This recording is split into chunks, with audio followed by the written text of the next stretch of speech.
Hi students, welcome to LNA. നമ്മൾ ഇന്ന് 10ാം ക്ലാസ്സിലെ 7ാമത്തെ യൂണിറ്റ് ആയ കോർഡിനേറ്റ്സ് സൂചക സംഖ്യ എന്ന യൂണിറ്റ് ആണ് പഠിക്കാൻ പോകുന്നത്. 9ാം ക്ലാസ്സിൽ ഇതിനെക്കുറിച്ചുള്ള കുറച്ച് കാര്യങ്ങളൊക്കെ, അതായത് പോളിനോമിയൽ പിക്ചേഴ്സ് എന്ന ലെസണിൽ ഗ്രാഫ് വരയ്ക്കുന്നത് മറ്റും നിങ്ങൾ പഠിച്ചിട്ടുണ്ട്.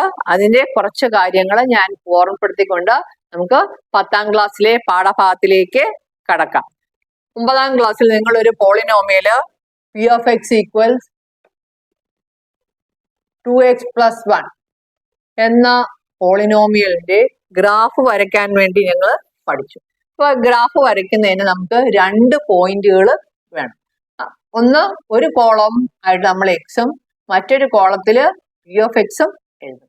എക്സിന് ഏത് വില കൊടുക്കുന്നോ അതിനനുസരിച്ച് നമുക്ക് p of x കിട്ടുന്നതായിരിക്കും. അങ്ങനെ നമ്മൾ വരച്ച് ബോക്സ് വരച്ച് നമ്മൾ പോയിന്റ്സ് പ്ലോട്ട് ചെയ്ത് ഗ്രാഫ് വരയ്ക്കുന്നതായിരിക്കും. അപ്പൊ അങ്ങനെ നമ്മൾ 9ാം ക്ലാസ്സിൽ പഠിച്ച കാര്യം ഞാൻ ഒന്നുകൂടി ഓർമ്മപ്പെടുത്തുകയാണ്. ആദ്യം നമുക്ക് ബോക്സ് വരയ്ക്കാം. നമുക്ക് മിനിമം 3 പോയിന്റുകൾ മതിയാവും. X, P of X. എക്സിന് ആദ്യം പോസിറ്റീവ് വാല്യൂ നെഗറ്റീവ് വാല്യൂ എടുക്കാം. ആദ്യം ഞാൻ -1 കൊടുക്കുക. അപ്പം 2 × -1 + 1 -2 + 1 = -1. എക്സിന് -1 കൊടുത്തപ്പോൾ p of x -1 ആയി. ഇനി എക്സിന് ഞാൻ 0 കൊടുക്കുന്നു. അപ്പം എന്ത് വരും? 2 × 0 + 1 എന്ത് വരും? 0 ആവും, ഇത് 1 ആവും. ഇനി എക്സിന് ഞാൻ 1 കൊടുക്കുകയാണ്. 1 കൊടുക്കുമ്പോൾ 2 × 1 + 1 2 + 1 3 എന്ന് കിട്ടും. അപ്പൊ നമുക്ക് 3 വാല്യൂസ് കിട്ടി. നമുക്കിത് പ്ലോട്ട് ചെയ്യാം. നമ്മള് ഗ്രാഫ് വരച്ച് ഇതിന്റെ ഗ്രാഫ് സ്ട്രെയിറ്റ് ലൈൻ ആണ്. അപ്പൊ ഇതിന്റെ we can draw pictures by representing points using pair of numbers. Pair of numbers വേണം ഇത് പ്ലോട്ട് ചെയ്യണമെങ്കിൽ. ഇതിനെ നോക്കിക്കേ, എക്സും പി ഓഫ് എക്സും പെയർ ആയിട്ട് എഴുതുവാണെങ്കിൽ നമുക്ക് -1 -1 എന്നൊരു പെയർ കിട്ടും, 0 1 എന്ന് പറഞ്ഞൊരു പെയർ കിട്ടും, 1 3 എന്ന് പറഞ്ഞ അടുത്ത പെയർ. ഈ 3 പെയറുമാണ് നമ്മളിവിടെ യോജിപ്പിച്ച് പ്ലോട്ട് ചെയ്ത് യോജിപ്പിച്ച് ലൈൻ ആക്കിയിരിക്കുന്നത്. അപ്പം these 2 numbers are calculated using a horizontal line. ഈ ഹൊറിസോണ്ടൽ ലൈനിന് പറയുന്ന പേരാണ് x-axis. Horizontal line is called by the name x-axis. വിലങ്ങനെയുള്ള വരയ്ക്ക് x അക്ഷം എന്നും വെർട്ടിക്കൽ ലൈൻ, ഇതൊക്കെ നിങ്ങൾ 9ാം ക്ലാസ്സിൽ പഠിച്ചിട്ടുണ്ടാകും. y അക്ഷം എന്നും പറയുന്നു. These lines are called axis of coordinate. ഈ 2 ലൈനുകളെയും കൂടി ചേർത്താണ് നമ്മൾ എന്താ പറയുന്നത്? Axis of coordinates. അക്ഷങ്ങൾ, 2 അക്ഷങ്ങളുണ്ട്, x അക്ഷവും y അക്ഷവും എന്ന് പറയും. ഈ 2 അക്ഷങ്ങളും കൂടി കൂട്ടിമുട്ടുന്ന പോയിന്റ് ആണ് ഇത്, point of intersection of these lines. So it is called by the name origin. അതിനെയാണ് ആധാര ബിന്ദു, ഒറിജിൻ എന്ന് പറയുന്നത്. Origin and its coordinate is 0 0. ഈ പോയിന്റ് എന്ന് പറയുന്നത് എക്സും 0 വൈയും 0. അപ്പൊ ഇവിടെ ആദ്യം നമ്മൾ എക്സ് ആണ് അടയാളപ്പെടുത്തുന്നത്, എക്സ് അക്ഷത്തിലെ സംഖ്യയും രണ്ടാമത്തത് വൈ അക്ഷത്തിലെ സംഖ്യയും. അപ്പൊ നമ്മൾ എപ്പോഴും മാർക്ക് ചെയ്യണമെങ്കിൽ, ഒരു സ്ഥാനം കണ്ടുപിടിക്കണമെങ്കിൽ നമുക്ക് പേഴ്സ് ഓഫ് നമ്പേഴ്സ് ആണ്, ഒരു ജോഡി സംഖ്യകൾ വേണം. അതില് ഒന്ന് എക്സ് അക്ഷത്തിലെ സംഖ്യയും രണ്ടാമത്തത് വൈ അക്ഷത്തിലെ സംഖ്യയും. ഒരു ഗ്രാഫ് പ്ലോട്ട് ചെയ്യണമെങ്കിൽ നമുക്ക് കുറഞ്ഞത് 3 പോയിന്റ് എങ്കിലും ഉണ്ടായിരിക്കണം. അപ്പൊ ഇതിനെ പറയുന്ന പേരാണ് കോർഡിനേറ്റ്സ്. ഇങ്ങനെ പേരായിട്ട് എഴുതുന്ന സംഖ്യാ ജോഡികളെ പറയുന്നതാണ് സൂചക സംഖ്യ, coordinates. First number is x coordinate and second number is y coordinate. X അക്ഷവും വൈ അക്ഷവും. അപ്പം ഗ്രാഫ് വരയ്ക്കണമെങ്കിൽ നമുക്ക് എന്തെല്ലാം, ഈ ചിത്രം നോക്കിക്കേ, ഇത് x-axis and this is y-axis. Positive on the right side, negative on the left side. അതുപോലെ y ആക്സിസില് പോസിറ്റീവ് എല്ലാം മുകളിലോട്ട്, നെഗറ്റീവ് എല്ലാം താഴോട്ട്. ഇത് കോർഡിനേറ്റ് ഒറിജിൻ 0 0. അപ്പൊ നമുക്ക് ഏതൊരു പോയിന്റിന്റെയും പൊസിഷൻ അറിയണമെങ്കിൽ രണ്ട് സംഖ്യകൾ വേണം. അതായത് ഇപ്പം 1 2 ഈ പോയിന്റ് നമ്മുടെ ഗ്രാഫില് എങ്ങനെ അടയാളപ്പെടുത്താം? ഇതിന്റെ സ്ഥാനം എവിടെയാണ്? 1 2ന്റെ സ്ഥാനം എവിടെയാണ്? അത് എക്സ് അക്ഷത്തിലെ 1ഉം y അക്ഷത്തിലെ 2ഉം കൂടി ചേരുന്ന ബിന്ദുവാണ് 1 2 എന്ന് സൂചിപ്പിക്കുന്ന ബിന്ദു. അപ്പം എക്സിലെ 1ലെത്തുക, അതാണ്ട് 1. മുകളിലോട്ട് നമ്മള് ഇതിന് 1ലൂടെ നമുക്ക് വെർട്ടിക്കൽ ലൈൻ വരയ്ക്കുക. 2ലൂടെ നമുക്ക് എന്താണ് അതിന് പാരലായിട്ട്, എക്സ് അക്ഷത്തിന് പാരലായിട്ട് ഒരു ലൈൻ വരയ്ക്കുക. ആദ്യത്തെ വര y അക്ഷത്തിന് സമാന്തരവും രണ്ടാമത്തെ വര എക്സ് അക്ഷത്തിന് സമാന്തരവുമായിട്ട് വരച്ചപ്പോൾ രണ്ടും കൂടി കൂട്ടിമുട്ടിയ ബിന്ദുവിനെയാണ് നമ്മൾ 1 2 എന്ന് പറയുന്നത്.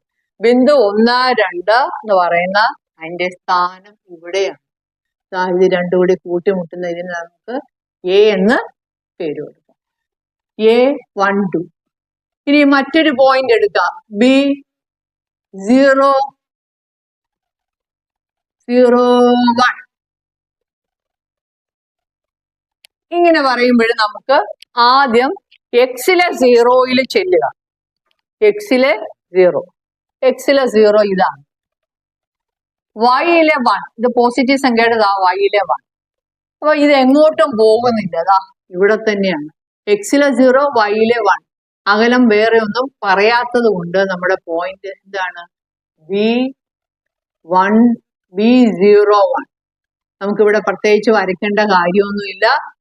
ആ പോയിന്റ് y അക്ഷത്തിലുള്ള പോയിന്റ് തന്നെ ആയിരിക്കും. ഇനി മറ്റൊരു പോയിന്റ് നോക്കാം, -2 എടുക്കാം. -2 0. C -2 0. ആദ്യം എക്സിലെ -2ൽ വരിക, ഇതാണ് -2. എക്സിലെ -2 0 എന്ന് പറഞ്ഞാൽ നമ്മൾ എങ്ങോട്ടും പോണ്ട, അവിടെ തന്നെ നിന്നാ മതി എന്നർത്ഥം. അപ്പൊ ഈ പോയിന്റിനെയാണ് നമ്മൾ എന്താ പറയാ? Point C, that is -2 0. Okay. ഇനി D ഞാൻ അധികം പ്ലോട്ട് ചെയ്തിട്ടില്ല, ആവശ്യത്തിന് മാത്രമേ ചെയ്തിട്ടുള്ളൂ. 3 2. ഇങ്ങനൊരു പോയിന്റ് കിട്ടിയാൽ നമ്മൾ ആദ്യം എന്ത് ചെയ്യണം? D3 2ൽ പോകാൻ നമ്മൾ എന്ത് ചെയ്തു? ആദ്യം എക്സിലെ 3ൽ വന്നു. എന്നിട്ട് അവിടെ നിന്ന് നമുക്ക് ലംബമായിട്ടൊരു വര വരയ്ക്കണം. ഏതിന് സമാന്തരമായിട്ട്? y അക്ഷത്തിന് സമാന്തരമായിട്ട്. നമുക്ക് എക്സിൽ വന്നിന് നമുക്ക് വൈയിലേക്കാ പോകേണ്ടത്. ഒരു വര വരയ്ക്കുക. ഇനി നമുക്ക് എന്താണ്? വൈയുടെ 2 കണ്ടെത്താം. ഇവിടെയാണ് 2. ആ 2ൽ നിന്ന് എക്സ് അക്ഷത്തിന് സമാന്തരമായിട്ട് ഒരു ലംബരേഖ വരയ്ക്കുക. ഇവിടെ നമ്മൾ സമാന്തരമായിട്ട് വരച്ചാൽ മതി. രണ്ടും കൂടി കൂട്ടിമുട്ടുന്ന ബിന്ദുവാണ് D എന്ന് പറയുന്നത്. ഈ ബിന്ദുവിനെയാണ് നമുക്ക് D എന്ന് പറയാം. D3 2. അങ്ങനെ ഏത് പോയിന്റ് വേണമെങ്കിലും നമുക്ക് പ്ലോട്ട് ചെയ്യാം. മറ്റൊരു പോയിന്റ് എടുക്കാം. ഇവിടെ സ്ഥലമില്ലാത്തതുകൊണ്ടാണ് 3 2 എന്ന് എഴുതാത്തത്. ഈ ഇപ്പുറത്തെ സൈഡ് ആയിക്കോട്ടെ. ഈ -2 -2. ഈ -2 -2. ഈ -2 -2. അപ്പം എക്സ് അക്ഷം എന്താണ്? Horizontal lines are X axis and vertical line y axis. അപ്പൊ ഈ എക്സ് അക്ഷത്തിലെ -2ൽ ചെല്ലുക, ഇവിടെ -2. അപ്പൊ അവിടെ നിന്ന് എപ്പോഴും നമ്മൾ എന്താണ്? സമാന്തരമായിട്ട്, ആർക്ക് സമാന്തരമായിട്ട്? വൈക്ക് സമാന്തരമായിട്ട് ഒരു പെർപെൻഡിക്കുലർ വരയ്ക്കുക. ഇനി വൈയുടെ -2 ഇവിടെയാണ് -2. ഇവിടെ നിന്ന് മറ്റേ വരയെ കൂട്ടിമുട്ടുന്ന രീതി, മറ്റേ വരയുമായി കൂട്ടിമുട്ടുന്ന രീതിയിൽ എക്സ് അക്ഷത്തിന് സമാന്തരമായിട്ടൊരു ലംബം വരയ്ക്കുക. നോക്കിക്കേ, ണ്ടോ? അപ്പൊ ഇത് രണ്ടും കൂടി കൂട്ടിമുട്ടുന്നത് ഇവിടെയാണ്. ഈ ബിന്ദുവിന് പറയുന്ന പേരാണ് ഈ -2 -2, ഈ -2 -2. മനസ്സിലായോ?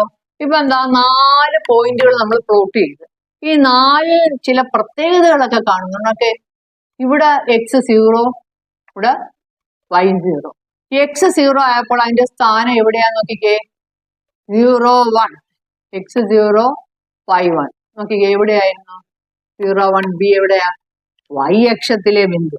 അപ്പം that point is on the y axis. If y coordinate is 0, that point is on the x axis. തിരിച്ചു മറിക്കണം. 0 ആണോ x0 ആണോ അത് y-യിലെ ബിന്ദുവും, y0 ആണോ അത് x ആക്സിസിലെ ബിന്ദുവാണ്. നമുക്ക് ചിത്രത്തില് ആക്സിസ് കാണാം, x ആക്സിസും y ആക്സിസും. അപ്പം y-യുടെ 1-ലൂടെ എക്സിന് സമാന്തരമായി ഒരു രേഖ വരയ്ക്കുകയാണ്. നോക്കിയേ,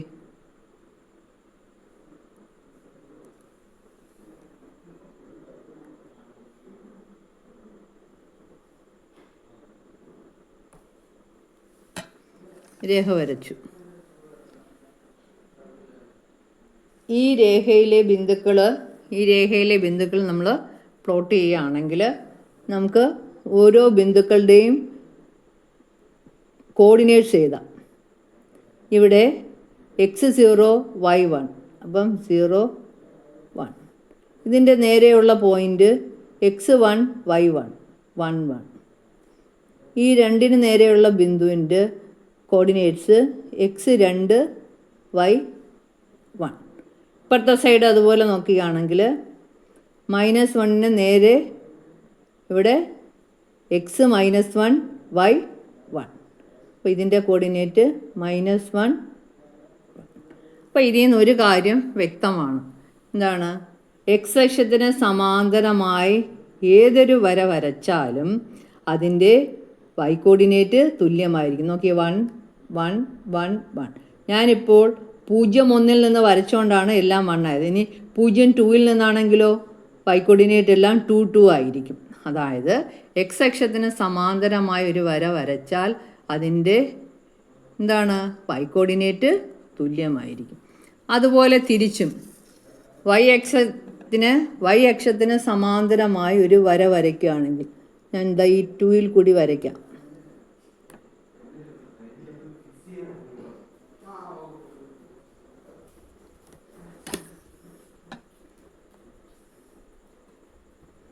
ഇതിലെ പോയിൻറ്റ്സ് നമ്മൾ പ്ലോട്ട് ചെയ്യുകയാണെങ്കിൽ നമുക്ക് ഈ പോയിൻ്റ് x2 y0 2 0, ഈ പോയിൻ്റ് x2 y1 2 1.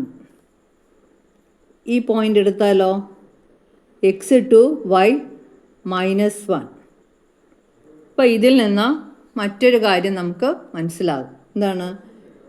y അക്ഷത്തിന് സമാന്തരമായി വരയ്ക്കുന്ന വരയുടെ എക്സ് കോർഡിനേറ്റ് എല്ലാം തുല്യമായിരിക്കും. നോക്കിയേ, 2 2 2. അപ്പം ഇതിപ്പം 2-ൽ കൂടി വരച്ചുകൊണ്ടാണ് 2 2 വന്നത്. ഇപ്പോൾ 1-ൽ കൂടി വരയ്ക്കുകയാണെങ്കിൽ 1 1 1 ആയിരിക്കും. അപ്പം 2 വസ്തുതകളാണ് നമ്മൾ ഇതിൽ നിന്ന് മനസ്സിലാക്കുന്നത്.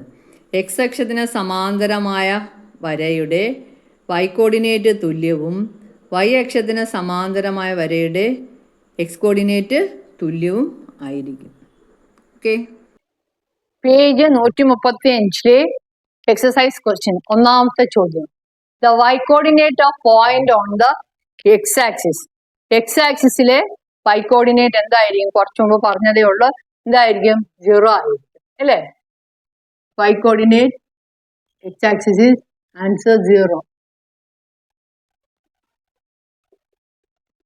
0 0 എന്ന് എഴുതാം.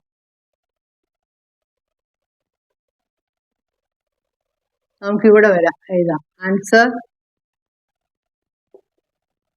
1 into 0, 2 into the x coordinate, the y coordinate point on the x-axis is 0, x coordinate point on the y-axis is 0, that also 0. x അക്ഷത്തിലെ ഏതൊരു ബിന്ദുവിന്റെയും y കോർഡിനേറ്റ് 0 ആയിരിക്കും. y അക്ഷത്തിൽ ഏതൊരു ബിന്ദുവിന്റെയും x കോർഡിനേറ്റ് 0 ആയിരിക്കും. പിന്നെ point of coordinate of origin എന്താണ്? 0 0. മൂന്നാമത്തെ answer. നാലാമത്തത് ഇതാണ് y coordinate a point on the line parallel to x axis passing through, ഇവിടെ 1 ആണെന്ന് കരുതുക, 0 1 പോവുകയാണെങ്കിൽ എന്തായിരിക്കും y കോർഡിനേറ്റ്? y കോർഡിനേറ്റ് എന്തായിരിക്കും?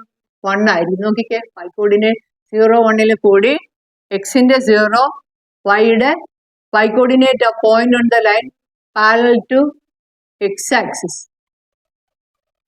കുറച്ചുകൂടി വലുതായിട്ട് വരച്ച് കാണിച്ചു തരാം.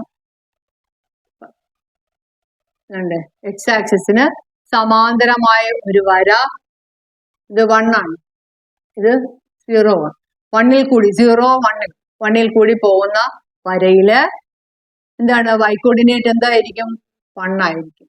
അപ്പൊ നാലാമത്തെ ആൻസർ 1. ഇനി അഞ്ചാമത്തെ answer, x coordinate point on the line parallel to y axis. y അക്ഷത്തിന് സമാന്തരമായ ഒരു വര വരച്ചാൽ അതും 1 0 കൂടി പോകുന്ന വര വരച്ചാൽ അതിന്റെ എന്തായിരിക്കും? എക്സ് കോർഡിനേറ്റ് എന്തായിരിക്കും? 1 തന്നെ ആയിരിക്കും. അപ്പൊ അഞ്ചാമത്തെ ആൻസർ 1. മനസ്സിലായല്ലോ? ഇതെല്ലാം നേരത്തെ ഞാൻ പറഞ്ഞു തന്നതാണ്.